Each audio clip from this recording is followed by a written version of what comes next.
When you bring your child home for the first time, you want a baby monitor you can trust. When you choose Stork, you choose technology trusted to monitor 10 million babies in hospitals every year. Stork continuously tracks your baby's pulse rate, oxygen saturation, and temperature. Visit MassimoStork.com to learn more. Stork, a revolutionary baby monitor, is born. Stork is not a medical device. Read and understand all product labeling. Massimo data on file. Moms and dads, I bet you can relate to this email. Kirk, my son is just like the kids you described in your podcast. He comes home feeling defeated after school, feeling like he isn't smart. But I got him Crunch Labs and he loves it. Building the new toy and watching Mark Rober makes him feel smart.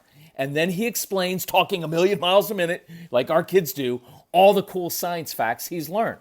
It's like I get my real kid back when he's building his Crunch Labs toy. And that is exactly why I was so psyched when my niece first told me how her son loves Crunch Lab. Confession, this is the one sponsor I wanted more than any other because it's such a perfect fit for our kids. So go to crunchlabs.com/calm and you'll see why. Crunch Labs is a STEM monthly subscription build box for kids. Your kids get a really fun toy in the mail every month. And what kid doesn't love that? And then they put it together by watching a step-by-step video from former NASA engineer Mark Rober, where he teaches all the cool physics that make the toy work. Mark's passion is helping kids think like engineers. And this helps your kids develop resilience and problem-solving skills while having a ton of fun. Get your kids something they will actually love, use, and look forward to getting all throughout the coming year. Build your child's confidence now. Visit crunchlabs.com/calm and get your kids Crunch Labs today. So what are you going to do when your kids have trouble focusing on their schoolwork? What happens when they're doing their schoolwork virtually online and they have school videos to watch on YouTube, and they're going to be tempted to switch over to more interesting things that you find on YouTube? Or maybe they're done with their work. How do you know? And how do you know that they're not actually on screens all day? And what if you're a working parent? How do you manage all of this? That's what we're going to talk about today on the Calm Parenting Podcast. So welcome. This is Kirk Martin, founder of Celebrate Calm. And we are getting inundated with emails and phone calls because some people have already gone back to school, whether it's a hybrid of school in person with some remote learning or all remote learning right now. And then there are other parents who are dreading it because there are going to be some real challenges this school year. But I think it's also a very big opportunity to take back control of your child's education and to do things differently in ways that build their confidence. And that's what I'm super psyched about. So I wanted to share a case study that we've done on our school boot camp program. And what I love about the school boot camp program, I'll give you 30 seconds on this. It's awesome because I get to work one-on-one with you, and there's mentoring involved in which you can email me personally. I'm working with each individual family to come up with customized solutions for each family. That's very rare because I usually don't have time for that, but because we're not traveling, I'm able to do that more, and I'm loving it, and it's extremely helpful. So you get all kinds of written and audio materials from us. We've already done our 10 steps that I want you to do. That's a foundation. We show you how to get kids off screens, how to help jumpstart their brains, push through when things get hard. But we also, throughout the school year, will be recording special Q&A sessions and case studies to help you as it goes along, and I'm going to help you personally. And it's not expensive at all. Seriously, it's way cheaper than therapy, and you get my help. So look up celebratecalm.com. Look up School Boot Camp. It's awesome. So here's one of the case studies we did. It is mom and dad write in. They've got two boys, and they're third grade and first grade. We also handle older kids, middle school, high school. But this one, just roll with me here, even if you have older kids, because there'll be things that are relevant to you. So third grade and first grade. Last spring, it was a nightmare getting work done because they wouldn't get their work done. They would procrastinate till 5 p.m. and then we'd fight all night. Sounds lovely. So got it. This year, though, we're not going to sit the whole year. This is an opportunity to teach your kids the way their brains work best. So we're going to start using some movement. We're going to have kids sitting on an exercise ball, rolling a tennis ball underneath their foot, doing chair push-ups, chewing, fidgeting. There are all kinds of ways to introduce movement and stimulate your child's brain while they're watching online and even while they're in the classroom. And we're going to cover all of that. Look, the reason we procrastinate is because we push hard things off because we feel overwhelmed, and procrastination is a way to stimulate the brain. If I put things off to the last minute, there'll be pressure, and then I'll get it done. It is a negative tool, but a helpful tool that many of us use. So I want to show you how to jumpstart your child's brain so you get an early win. And it's one of the things you'll hear on the program. We want to begin with a win. Begin with a win so we can build some momentum. We get small successes, and we use momentum to help your kids get their work done. So I asked the parents, and this is what I will ask you if you sign up for the program too, what does motivate your child? What does your child love doing? And the third grader loves sports. Past couple days, he's been watching old college football games on TV. He puts on his entire football outfit because he has to dress the part, and then asks me to come and watch him play. He loves riding his bike, important, loves fancy sports cars, we can use that. And he especially likes high school and college age kids, we can use that. So I want you to observe your kids because they will tell you how to teach and motivate them by observing their natural tendencies. So look, we can make analogies to sports. You can do math related to football points, right? You can do addition, subtraction, multiplication, algebra, using point spreads between the two teams, right? So you can use their natural curiosity. You can do word problems and create stories between two separate teams. And this team got off to a lead and they've got 2 touchdowns, but the other team just got a field goal. How many more points do they have to get to take the lead? There are thousands of variations of that. But you can use real life situations. At the grocery store is a fantastic way to teach math. And I'm finding with my experience, I'm volunteering in an inner city community center. These are at-risk kids.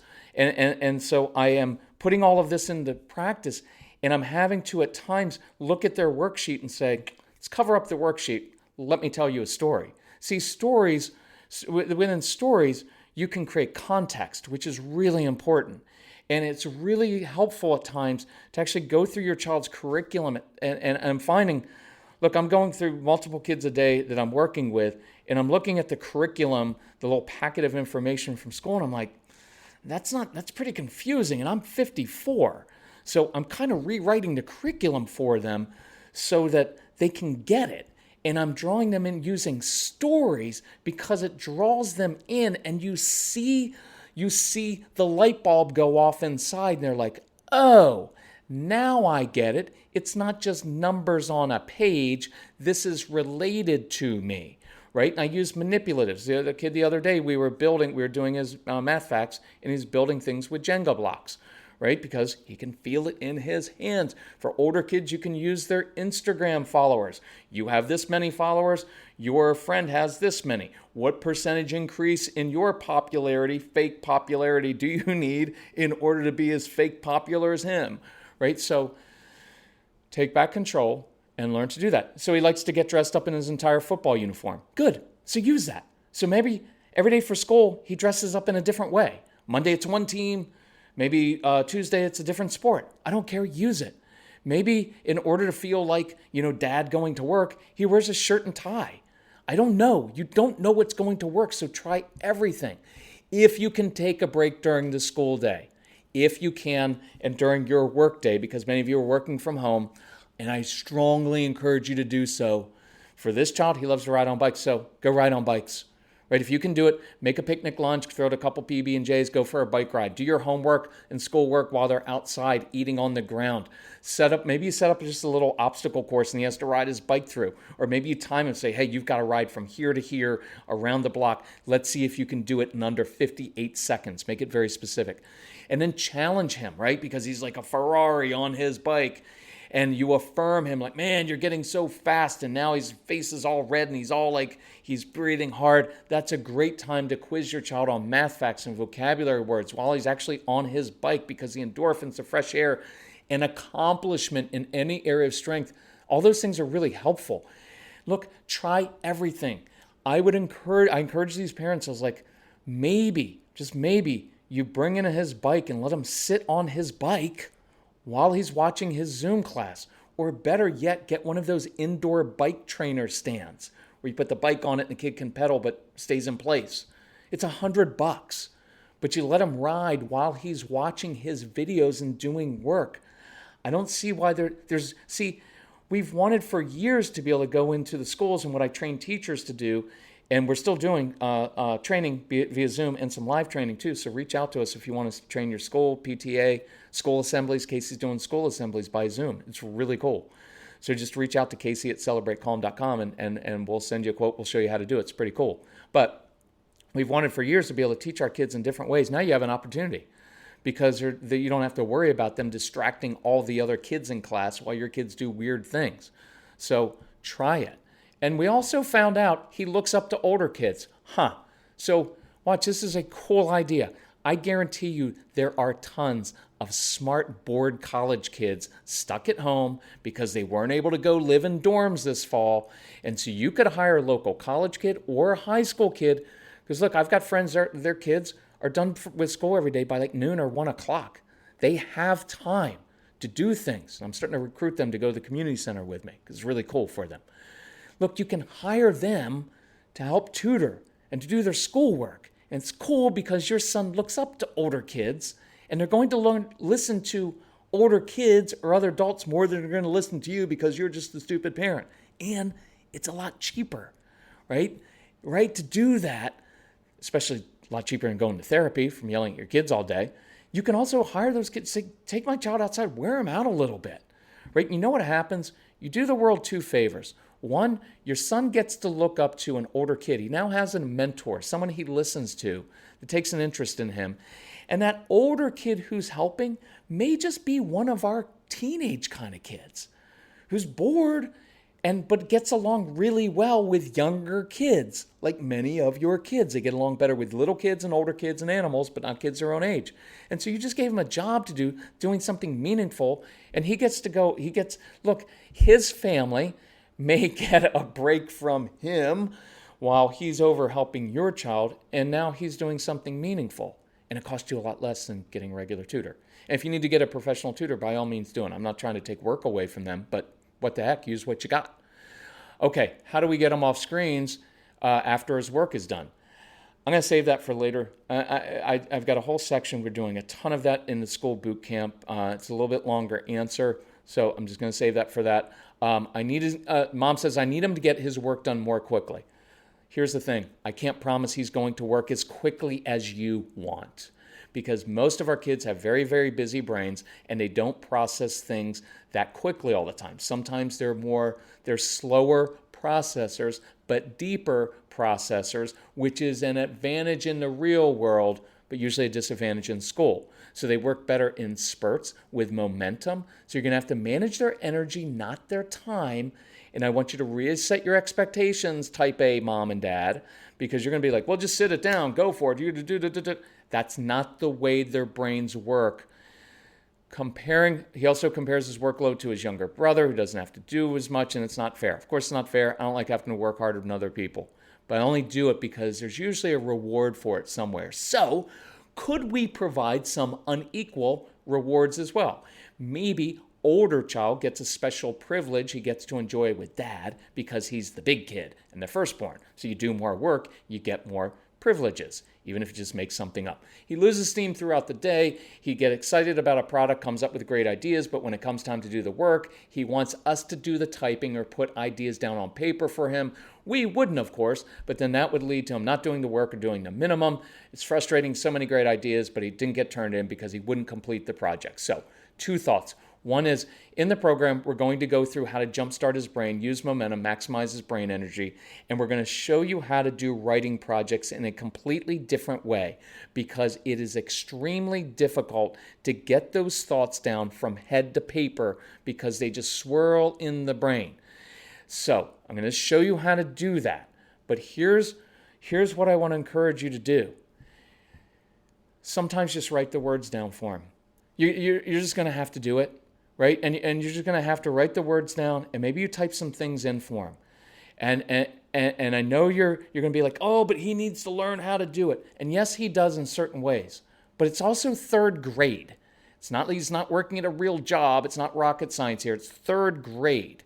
And so I encourage you, I don't want to make this harder than it needs to be, either for him or for you guys, right? So if he's engaged, right, like he's got this idea and he's pacing around the kitchen, because that's often how this works, and he's pacing because he thinks better while he's pacing around, and he's mentioning all these things.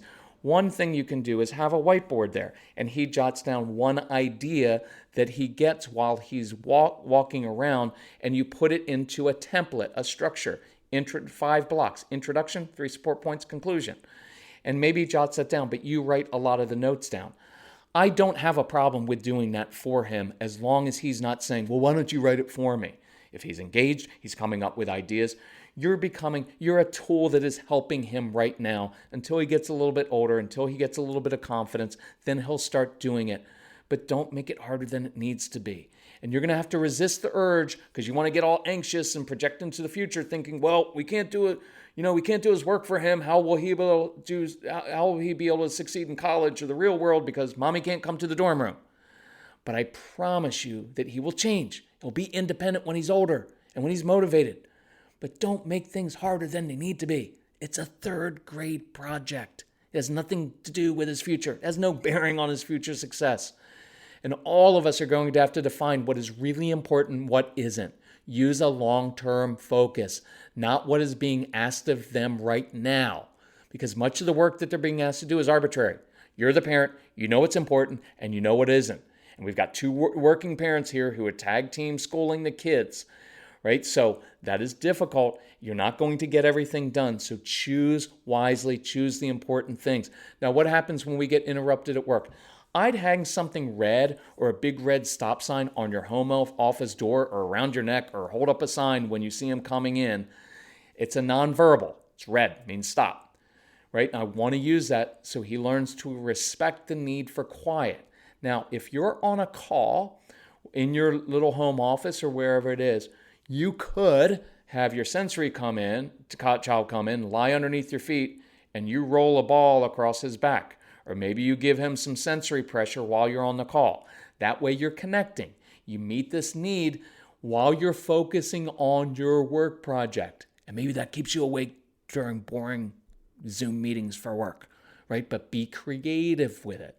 So I encourage you with that. I wanted to share what this mom said. Found your podcast last spring. We were fighting over schoolwork. I proceeded to listen to every podcast and cried through most, knowing that there wasn't anything wrong with my son. And I wanted to end this with knowing there's nothing wrong with your kids. They may be wired differently, but that's just different. Different doesn't mean wrong. It doesn't mean bad. It just means you have to work differently with their brains. And your kids are going to be just fine. You're just going to have to be a little bit creative in how we do school. So if we can help you with that, reach out to us.